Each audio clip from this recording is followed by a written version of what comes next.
a little intro for Hilton. He has extensive experience in the world of marketing and communications, and specifically culture, which is his specialty. And he is also a big advocate of culture, and you can tell from how passionately he speaks about it. And, you know, he's going to be sharing some really great stuff with us today. So he's going to be talking about the link between culture, service, and success, which I think is really great after Doug Stevens' talk with us earlier. He's also going to talk about how customer-centric organizations lead with strong culture. And also, he's going to provide you with some tools to evaluate how service-oriented your company really is. So on that note, Hilton, I'm going to pass it over to you. Good luck.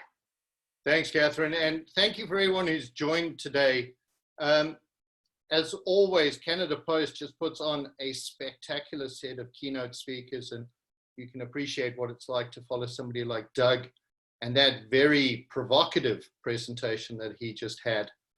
So many great things that he talked about there, which fortuitously I will be reflecting in my presentation as well. So I'm going to take you through a perspective on customer service, and particularly why I think your culture, more than anything else inside your organization, defines your ability to truly be a customer service organization. I'm going to play one of my favorite customer service videos of all time, which I'm sure will rapidly come to the top of your hit parade when I show it to you. And then I'll talk about 3 organizations that I think uniquely prove my point regarding culture and customer service. And one of them I think will be particularly interesting for many people on this call. So without further ado, let's dig into this. Let's start to talk about customer service as we go into the future. Not surprisingly, if you talk about the future of retail, and particularly if you go to advancing markets like out east, we can often believe that this is the future, that people like Pepper that are actively deployed in thousands of various locations around the world, from banks to retail stores, that Pepper and things like this will actually be the future of customer service and customer centricity.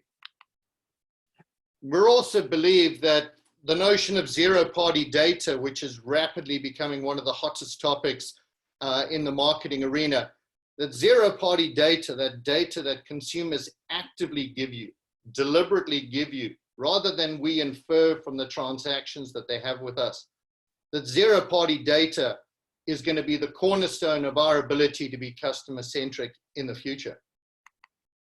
And that, as always, a very elegant journey map and touch point analysis of our customer groups is going to be, again, what we as marketers define as a critical aspect of being a customer-centric organization. But I'm sorry, and I'm going to have to rain on your parade ever so slightly. And it is somewhat ironic that as I look out the window of my house, it is literally raining cats and dogs here in the beaches in Toronto. Sadly, and perhaps more importantly, my wife would suggest that I never look like John Wick, which is probably not a bad thing. But I would suggest that this notion of customer journey mapping, zero-party data, and the increased use of AI and robotics as a cornerstone of customer-centric organizations is part of the answer, but it's not the entirety of the answer. The truth of the matter is, customer service is actually an outcome.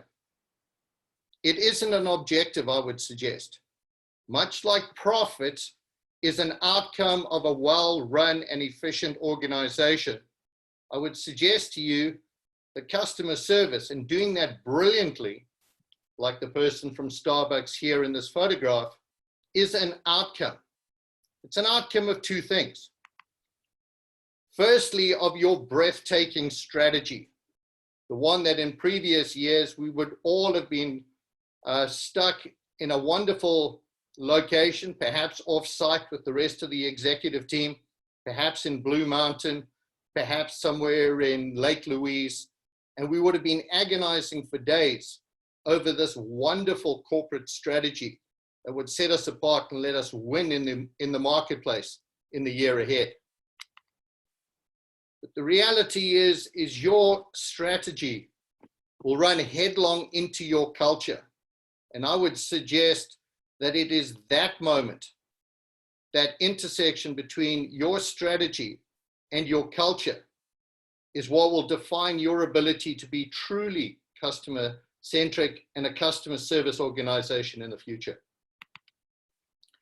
In fact, for the Canadians that are dialed into this call, I would suggest we have all seen ourselves, perhaps one of the most fundamental examples of two cultures clashing and the ability or the implications of that for customer service. When 3G, the Brazilian private equity firm, took over Tim Hortons, I think we all saw, and certainly if social media was any indication, that impact between the culture of 3G, a private equity firm known all and entirely for maximizing profit, which I think we all know is code for stripping as much as you can from the supply and value chain, went head to head with the Tim Hortons culture that we all know and love as Canadians, that many of us have grown up with and are a cornerstone of many of our small towns and cities. But the Tim Hortons customer service ethos was a direct, and I would suggest almost incongruous clash with the culture of 3G. And we saw that play out live on our screens and on our social media when that happened. So when people ask me, and I think particularly in the environment in which we live today, how I define culture, this is perhaps the definition that I increasingly come back to time and again. That you can define your culture by many things, but you know the efficacy and the effectiveness of your culture by asking yourself this simple question: how do the edges of your organization act on your very worst day? And I can imagine for many of you on this Zoom presentation, you've had a litany of worst days over the last 6 months. And my question to many of you would be, how did your organization act on those days? Was it consistent? Was it something that you felt required even more communication? Were there significant gaps between your various stores, or even between the various people inside those stores? Or did you step back from it and say, my organization and our people almost universally stepped up with creativity, with enthusiasm, with vigor, and regardless of the situation, delivered the type of customer service that we want to be known for in this country? So my question to you again would be, during the last 6 months, how have the edges of your organization acted? And how consistent has that been? And how aligned is that with what you believe is the customer service your organization should be about? I'm going to play you one of my favorite examples. So if you want to sit back for about 2 minutes, this is what I believe is customer service at the edge of an organization. Good evening, folks. Welcome aboard Southwest Airlines Flight 372, service to Oklahoma City. Those of you that have flown us before know that we do things a little bit differently here on Southwest. Some of us tell jokes, some of us sing, some of us just stand there and look beautiful. I, unfortunately, can do none of those. So here's the one thing that I do know how to do. We're going to shake things up a little bit. I need a little audience participation. Otherwise, this is not going to go over well at all. So here's what I need, especially you guys in the front, because you know what's coming. All right, I need a beat. All right. All I need you to do is stomp and clap, and I'm gonna do the rest because I've had 5 flights today, and I just cannot do the regular boring announcement again. Otherwise, I'm gonna put myself to sleep. So, you guys with me? All right. So give me a stomp, clap, clap. Come on, stomp, clap, clap. Stay on beat there. There you go. Keep that going. This is Flight 372 on SWA. The flight attendants on board serving you today. Teresa in the middle, David in the back. My name is David, and I'm here to tell you that shortly after takeoff, first things first, there's soft drinks and coffee to quench your thirst. But if you want another kind of drink, then just holler. Alcoholic beverages will be $4. If a Monster Energy drink is your plan, that'll be $3, and you get the whole can. We won't take your cash, you gotta pay with plastic. If you have a coupon, then that's fantastic. We know you're ready to get to new places. Open up the bins, put away your suitcases. Carry on items, go under the seat in front of you, so none of you have things by your feet.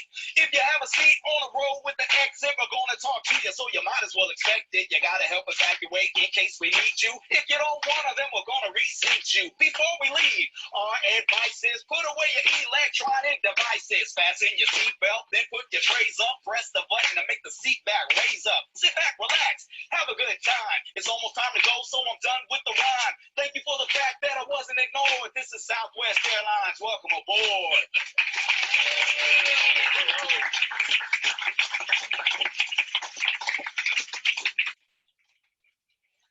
Thank you very much for my beat. I appreciate that. You will not get that on United Airlines, I guarantee. I tell you, I could watch it 1,000 times, and every single time I watch that video, I take away so much from it. Obviously, Southwest Airlines is one of the most recognized and wonderful organizations in terms of culture and delivery on their strategy. But you'll notice a few things in that video that you may not that you may have heard in the voiceover. The first thing is that attendant was saying, "This is my 5th flight today."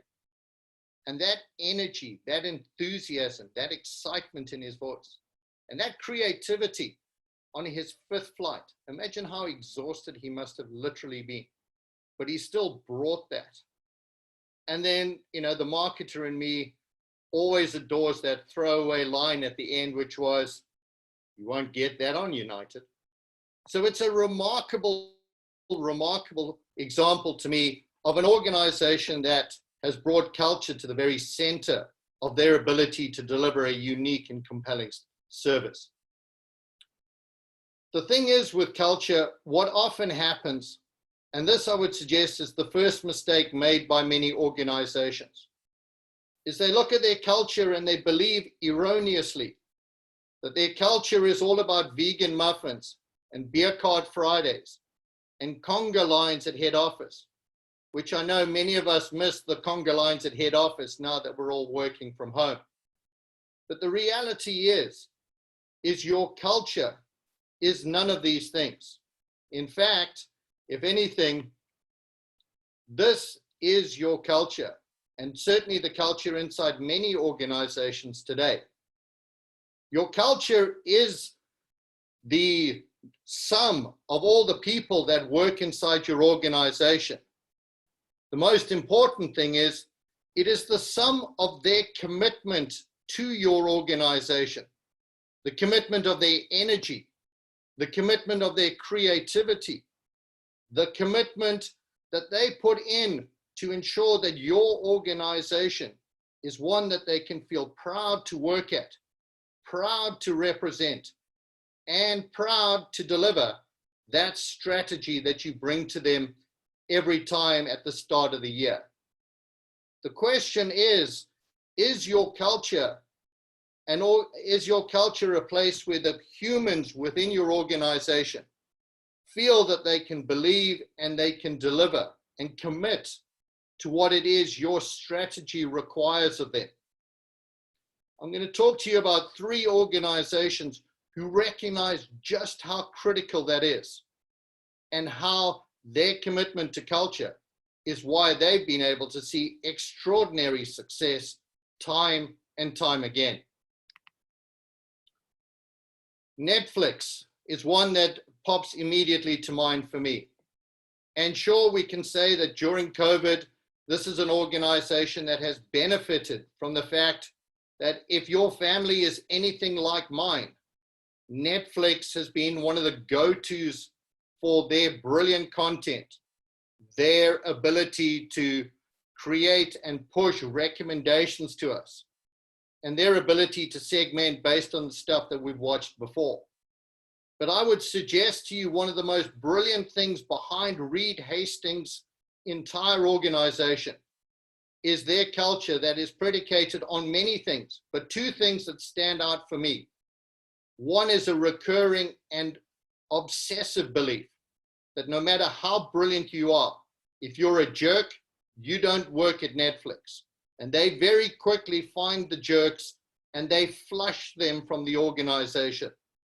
Reed Hastings' belief is no matter how brilliant the person is, a jerk has a disproportionately negative impact on the performance of the team.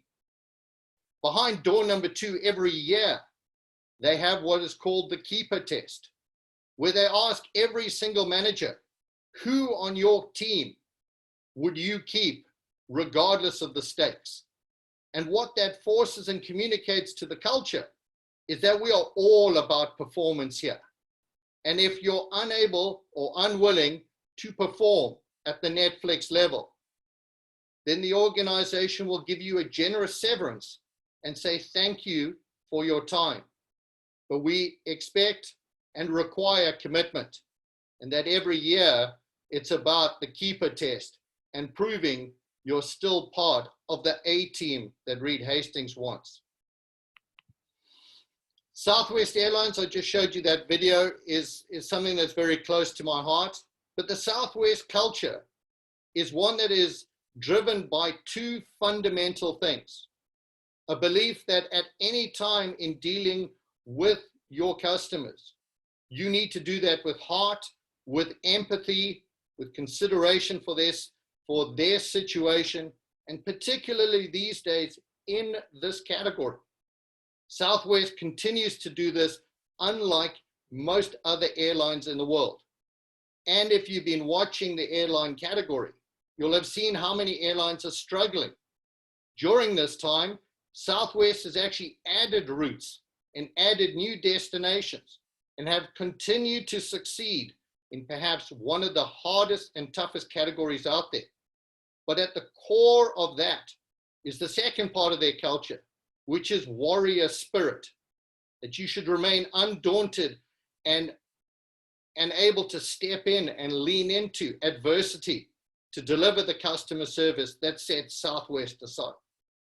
Again, this is a culture that puts performance at the center, and because of that and the commitment of their people, are able to deliver unheralded results in one of the most beleaguered categories out there. This is often the culture conversation that is difficult for many. Again, like Netflix, we can look at Amazon and say, it's not surprising that they are making money hand over fist during this time, while we're all unable to go into retail stores. And Doug, in his presentation earlier, talked about the apex predators, of which Amazon is one. But before the pandemic, I would suggest to you that Amazon's culture, of which there are many aspects of it that are exactly aligned to delivering on their strategy, that the culture at Amazon, and in particular, this idea of the empty chair. At Amazon, every meeting has an empty chair, which metaphorically is intended to be the chair that the customer or consumer would sit in. The notion being is that every meeting should always recognize how central a customer and consumer is to every decision and every idea that is open for discussion at Amazon. That is fundamental to the culture that Jeff Bezos has created.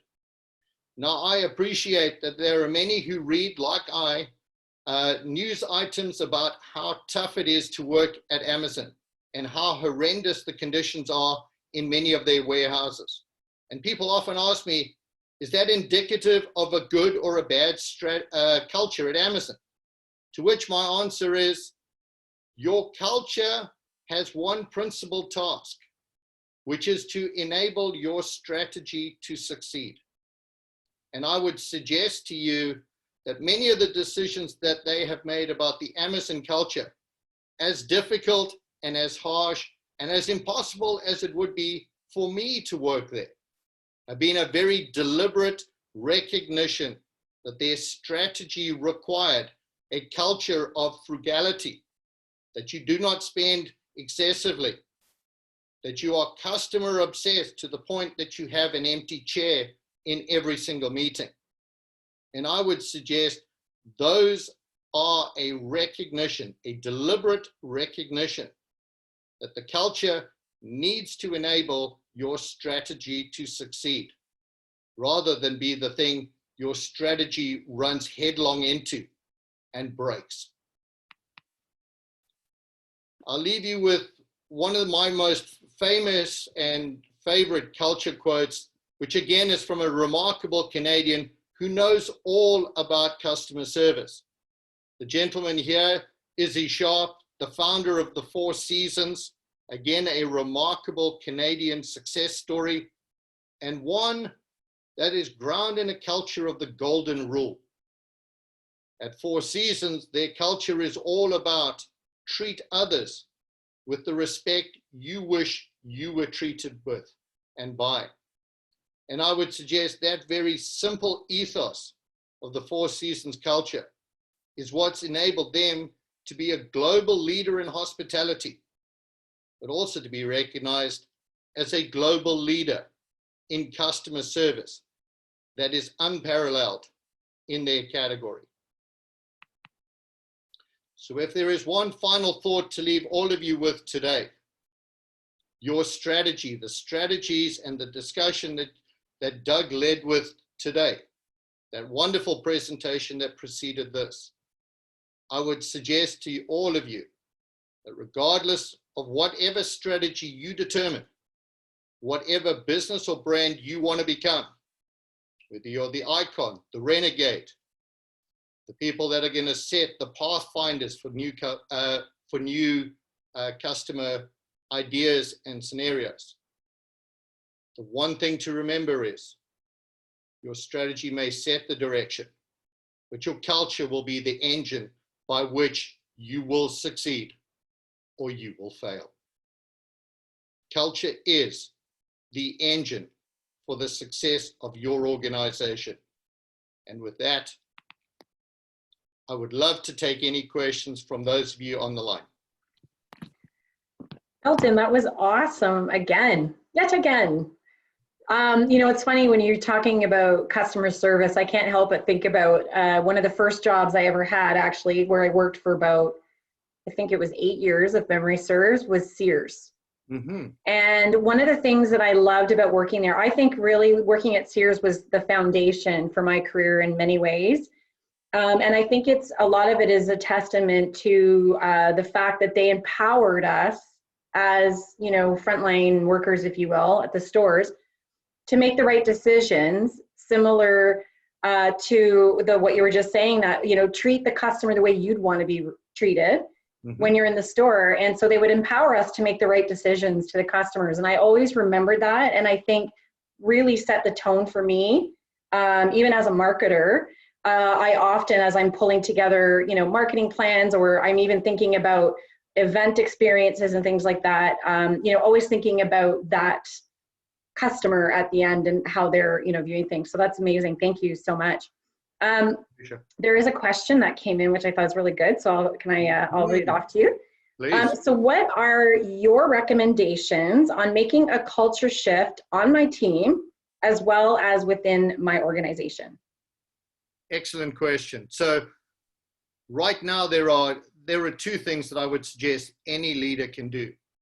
And I would hope that all of you on this call would do today.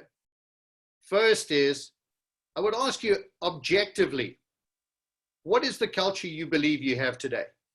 One of the hardest things that any leader has is to be objective about their culture. And there are many ways in organizations, and I happily engage with anyone to discuss them, but there are ways to objectively find out the culture that you have, rather than what you subjectively believe it may be. And I think often we have blind spots in the corner office and in the C-suite to what the reality of our culture is at the front line. So that would be point one. Point two would be, how vulnerable are you as a leader? And I would suggest for any of us going through COVID, the notion that you have all the answers, that you know exactly what's going to happen next, is a fallacy that will reduce your credibility. So the one thing that I would say to leaders, and all of the folks on this call are leaders in their organization, are you willing to embrace the vulnerability that says, I do not have the answers, but I am willing to engage and look and seek to engage my team to work on those answers together? The day of being omnipotent as a boss are in the rearview mirror. And the vulnerable leaders and the vulnerable organizations will be the ones that succeed by creating a better culture, in my opinion. That's great. Thanks, Hilton. You know, one of the other things I was thinking as you were speaking is, you know, obviously during these times right now, many of us are working from home and we're very isolated. We may be on our own. We may be, you know, have family or partners, whatever.